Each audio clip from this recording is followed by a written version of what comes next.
So early morning, we arrived slightly an hour early because due to an emergency for the passengers, the friends. Then we have extra time to Malta now. So I'm going to show you what you can do and see whether others Atlantis cruisers will join me. Malta is quite a different place to me. It looks so much different from other Europe city and islands.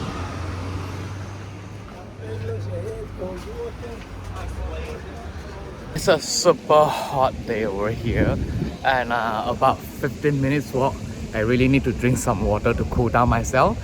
And I have reached to this place. It's quite beautiful, the fountain. Yeah, beautiful fountain. And then next, I'm just going to explore around the fort, the small cafe, and get some alcohol to cool down again. Now we are going through this city gate. Oh wow, it's quite cool. Oh, this fort is really different. Oh, I like this now. I don't know much about Malta. I only know Malta last year. Okay, let me go through a little bit. I find out the locals talk is quite funny, quite cute. Pok pok pok pok pok, pok pok pok. When I walk over, I heard someone talk over the phone. It just sounds like that. From the port, and I walk all over here. Along the way, it looks super boring. It's super died down. But when I at this street, it's full of people. So from this port all the way here, you can see the big difference.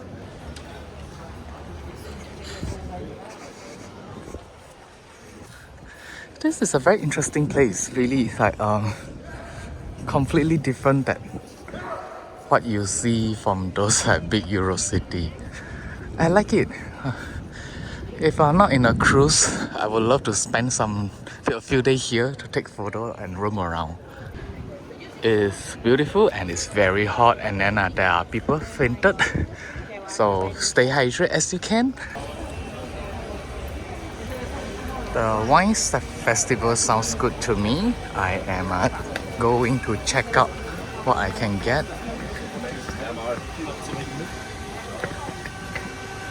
I see no wine at the moment, but this garden looks quite cool. I'm going to find a place to get some drinks, some alcohol. Every day 12 p.m. will be the firing at this Solid battery. It is only €3 to check out this fire thing. So not too bad. I think I still have about like 30 minutes to gather here. Actually, if you want to watch for free, you can just go on the top. But €3 you can pay a beautiful view. It's totally worth it. Nearer and then less crowd. If you'd like to join with us, please do. Come down the stairs in the middle of the upper PRECA gardens, just in front of the fountain. You can come and get as close as you probably ever will to a live firing cannon. You can actually feel the blast and the smoke down here. That's at 12 o'clock. Now at 11:30, right now, our gunners for today, Jan, is going to give a demonstration of how we load and how we fire the cannon. So if you are interested, please come down and make your way out to gun number 8, and Jan will show you how we load, how we fire, and explain what we do down here. So, thank you. To the saluting battery, I will be giving a demonstration on how we load and fire one of these guns, and also giving you some history about them as well. So these are smoothbore breech loading guns, 32 pound there.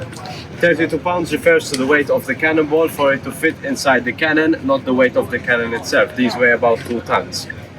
Breech loader is because we have the breech at the back that is used for reloading and firing the gun. And these guns were first being developed in the late 1800s. What they did was essentially take the cannons that are over there, the monk patterns, and chop off the cascabel, which is the back part of the cannon, and replace it with a breech. One of the many problems they found with this was that the breech wasn't airtight, meaning that compression was lost, and these cannons could now only fire up to 500 meters compared to the others which fire 1 to 2.5 kilometers. The loss of range being a big deal at the time meant that these cannons were mostly reserved for ceremonial duties like we do today, to fire to announce the time, saluting, and also for defending ditches. Now, the first procedure to loading the cannon is grabbing what is called a brass PRECA. Pointy edge at the bottom, and then it has a handle on the top. Now this is made out of brass because brass doesn't spark. This will be inserted into the vent hole.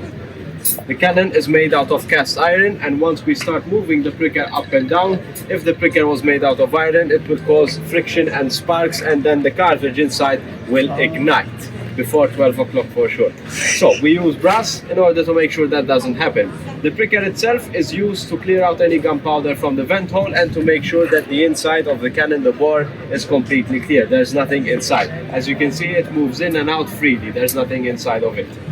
We then open up the breech.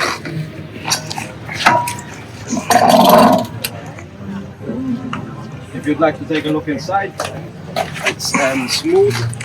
These are just the threadings of the gun. Comparison, the breech itself weighs about 70 kilograms, so it's quite heavy, a big lump of metal. If it does fall down, in any rare case scenario it does fall down, we do not attempt to catch it, otherwise we end up with broken fingers. If it does fall down, we let it fall down, because it even takes 2 people just to lift it back up from the ground. So it's very heavy. Now, we then check inside the cannon to make sure that it is clear inside, there's no debris, no cracks, or anything that is stuck inside of the cannon. Historically, they were also checked to make sure they weren't blocked from the front by the enemy. The enemy could have come up, blocked the front part of the cannon. Whoever was firing one of these guns decided to open up the breech, insert the cartridge, fire, and then the entire back blast goes all the way to the back. Meaning whoever is behind it will end up getting killed, or even worse, the entire cannon will implode, so everyone near it will get killed. So it's very important to check the cannon is clear. In our case, just to make sure there's nothing inside of it that will hinder our firing. Now, after we've checked the cannon, we grab our cartridge from our leather pouch. We use about 700 grams of gunpowder. It's the legal limit we are allowed to use with an audience. This breech can withstand up to 2 kilograms of gunpowder, which is normally the average amount of gunpowder used during the times. 1 to 3 kilograms of gunpowder would have been used in this gun to even launch a projectile. 700 grams of gunpowder won't even launch a projectile halfway to the sea. It will end up most likely not even reaching the fort. So, but we only use 700 because the law limits us on how much we can use. Now, we insert the cartridge inside the cannon and pierce it once with the PRECA. Then we close the breech. Now, as you can see, the breech will move forward, so the cartridge that is inside will move forward with it if there's nothing holding it back. So the PRECA will hold the cartridge in place as we are closing the breech, and then we can pierce the cartridge 3 times to create a large hole in it for air to pass through and any gunpowder to disperse, basically causing an easier combustion. If we didn't use the PRECA to hold the cartridge back, the cartridge will move forward, won't be aligned with the vent hole, and then when I come to fire this gun, it will end up only being a spark. Nothing will explode. It will only be the fuse that sparks. It will be a misfire. So it's very important the PRECA is here. After we've pierced the cartridge, we remove the PRECA and then move on to the trigger. This is a brass spring-loaded trigger which I've just polished today. As you can see, it's very shiny. Now, this is very simple. The metal part over here is called a hammer, and this is just the threaded hole where the fuse gets screwed inside of. This is paired with the fuse. The mini hat on top is called a percussion cap. It contains all sorts of chemicals like mercury and other crystals. The inside of the tube is filled with gunpowder. This is where the initial explosion will happen. This will get inserted into the trigger. Now, on the latch over here, we will have a metal hook which is attached to the lanyard, which I'll get to in a minute. Now, as the latch is pulled, the hammer will come falling down on top of the percussion cap with a lot of force, obviously, and then the cap will spark, the gunpowder inside will heat up, and then as this is above the vent hole where we have a cartridge, the cartridge will then explode. So this is the initial explosion. If I had to drop the fuse itself on its head as it is, it will cause a spark and pop off. So it's sort of like a mini cannon as well. So obviously I won't be using this for the demonstration, I'll be using it in the actual firing. I'll just be using the PRECA instead. So just imagine this is the fuse we're using. Then we grab the lanyard, wooden handle, rope and a metal hook attached to it. Now, gunners usually wore this around their buttons, around their epaulets, and every gunner had one of these. If it came to the case that the gunner meant to fire these guns suddenly dies in combat, another gunner is ready to take his position and to fire instead of him. The metal hook gets inserted into the latch, and then we keep our hand on the trigger itself. On very windy days, or else even if I just bump it, it can fall down, and then it will hit the percussion cap and cause the explosion. So it's very important, if that does happen, my hand is here to catch the trigger and pull it back up just in case, to make sure the percussion cap doesn't get hit. And then I fire when the time is right. Now in the background we have a music playing, which sort of tells us when to take our position and when to actually fire. Now once the music reaches a certain tune, I will take my position. Once the music completely stops, I will announce noonday gunfire. Hopefully the explosion will happen. No misfires today, I hope. Now, obviously, as I'm firing at 12 o'clock today, it will be the noonday gun firing. If I had to be firing at 4, it would be the evening gun firing. Now, we also have 2 cannons here uncovered. That is simply because if this cannon does not fire, we fire the second one, just to be as fast as possible. The whole thing is to stay on time. Now, we also have 8 guns here, as you can see, a battery full of guns. We do sometimes fire all the 8 guns. This only happens on special occasions, like weddings. Sometimes we get hired to fire all the 8 guns for a wedding. If a cruise liner passes through these waters for the very first time, we fire off 7 guns, which is the tradition. We don't fire all the 8 because even numbers are bad luck for the Marines. And also if we have national holidays or religious holidays, we do also fire all the 8 guns, a full gun salute. The place from where the noonday guns are fired today is called the Saluting Battery. Located on the Triton Fountain backfield, it forms part of the historic Valletta fortification built in 1566. Given its unique vantage point, its guns could easily protect the sea-length and breadth of the Grand Harbour against the sudden attack.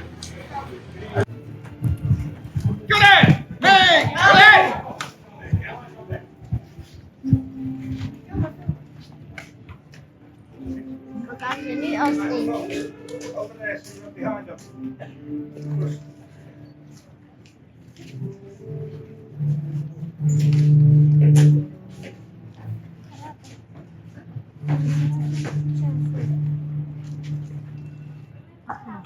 Noonday gun! Fire!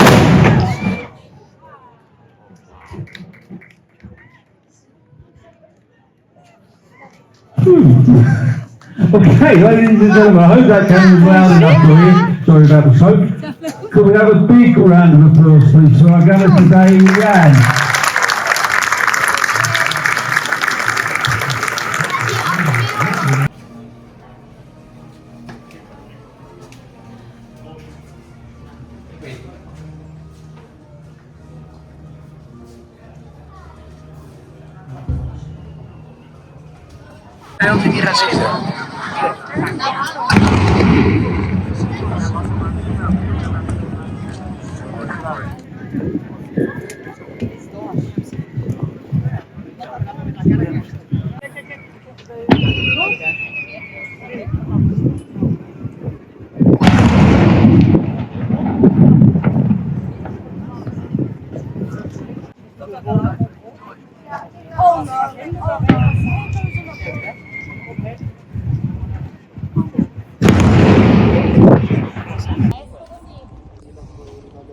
So after you watch this battery salute thing, one shot after later you'll see this boat.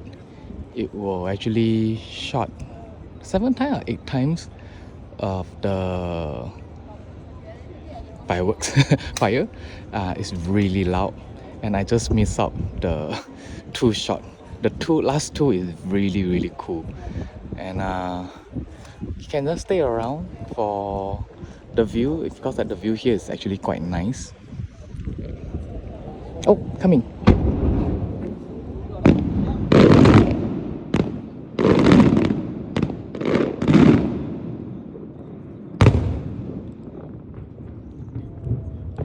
Hey, so 3 times of that, I guess. I'm so cool. Very lucky I can show you the beautiful one.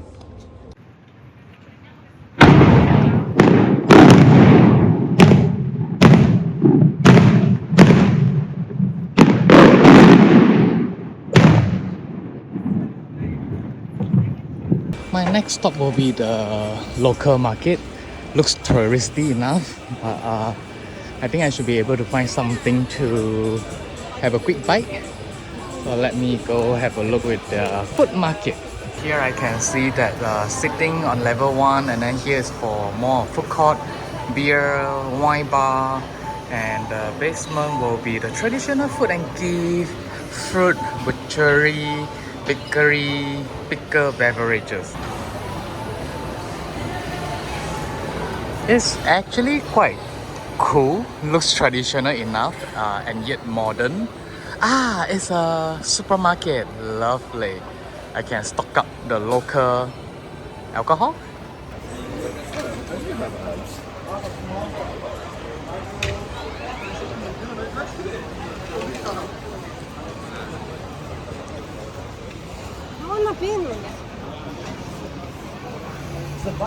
So far I've not met any of my cruise friends yet, but I saw lots of the Virgin cruise wristband, and I think this street is pretty cool, which is like you can dine on the staircase. It's very beautiful.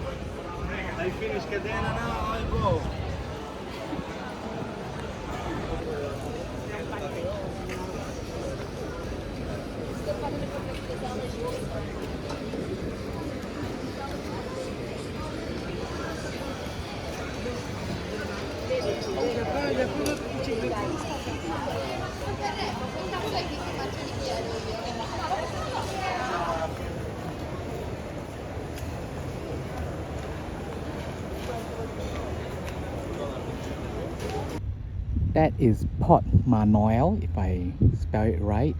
Sadly it's closed, but it looks super beautiful. Let me zoom in and you can have a closer look.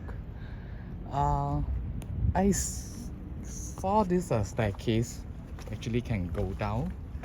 I guess it's a place for the local to swim, I guess, because I can see right opposite there are people on the seaside, riverside.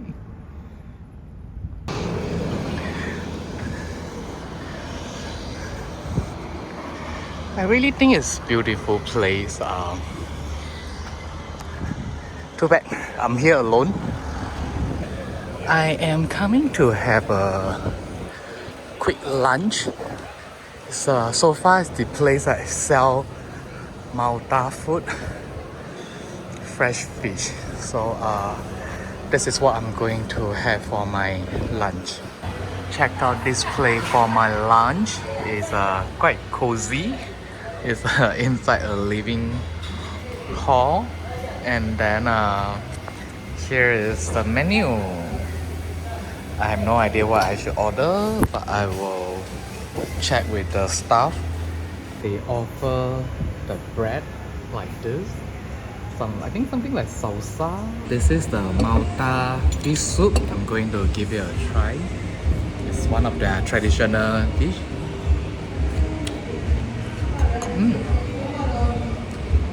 Wow, it's really good. I will recommend you to try this fish soup. This Victoria Gate is very beautiful. If you come to Malta, you have to find out the story about the British between Malta. You will know about why there is a name of Victoria Gate. If you wish to go to the opposite side of this beautiful Malta, you can always take this high-speed boat. It looks like this. Go to the other side of Malta. It will be only cost you €2. After a long day, finally I'm going back to the ship. I'm getting myself ready for the go party. I'm very tired. It is still really worth to visit Malta. I think half a day is really not enough. I would love to come back here to stay for like 3 more nights. Yeah. Okay, let's go to the ship and then I'm going to show you how the party looks like tonight. It's lovely to share with you that before go back to the ship, there is kind of like a duty-free shop, souvenir shop for you to purchase more things to go back to the ship. Today is very funny that usually in Asia we use millimeter and I went to have the beautiful lunch, amazing lunch. It was saying that the wine is 75 cl. I thought it could be 75 millimeter. And I said, okay, just get me that. It's only like €16. I thought it would be 1 glass of the wine. And now it's a whole bottles of the 700 ml wine. And I finished all by myself. I'm a little bit drunk now. Tipsy, not drunk, tipsy. And the reason, the only thing that gave me a good impression about Malta is that I actually, last year I went to Vienna. I went to most beautiful gay bathhouse or sauna in the world in Vienna. There's one guy, he literally drive all the way from Malta to Vienna to visit the gay sauna. So that's why I learned about Malta. I have never heard of Malta in my life. So today I visited this city. I love it very much. I would love to come back again for sure.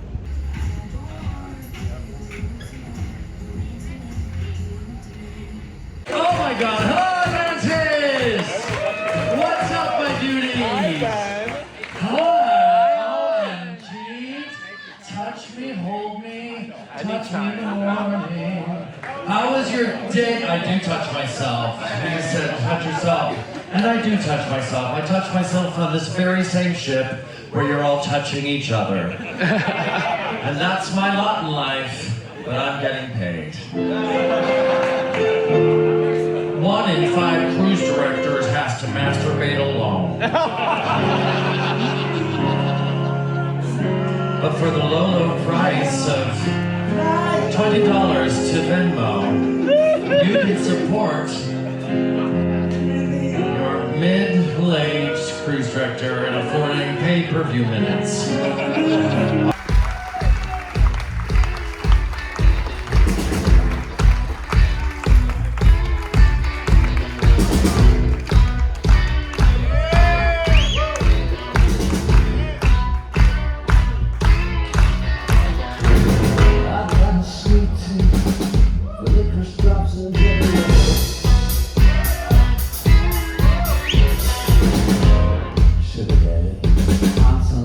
Motherfucker!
children out of one giant head, so they watched all around them as they talked while they read, and never knew nothing but love was before. Oh, the origin of love, the origin of love. Now there were three sexes and one that looked like two men glued up back to back. They called the children of the sun, similar in shape and girth as winds of the earth. They looked like two girls rolled up in one. And the children of the moon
from deep within.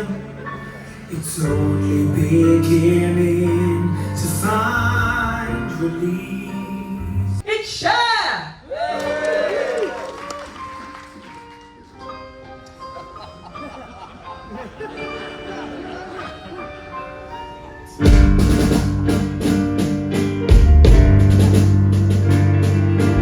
I was 5 and he was 6. We rode on horses made of sticks. He wore black and I wore white.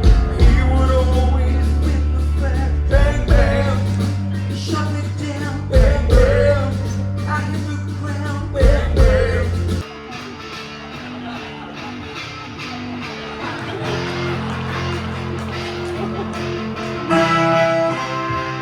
Here we go.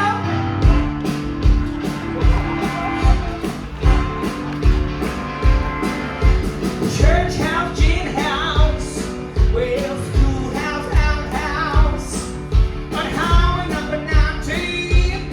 Well, the people keep the city clean. Ooh, they call it Nut Bush. Yeah, Nut Bush. Absolutely soaking wet. It's raining men. Hallelujah, it's raining men. She's not the angel. She rearranges God so he can get where This is a solid gold party, so you have to dress up gold. I'm going to show you what you can see for other dress up the gold outfit. I'm quite happy with this. I got this from the cruise. I supposedly just wear this gold underwear, but it's not gold, not solid enough. So I bought this at the ES collection, if I'm not wrong, or AJ Addicted. So let's go to the party.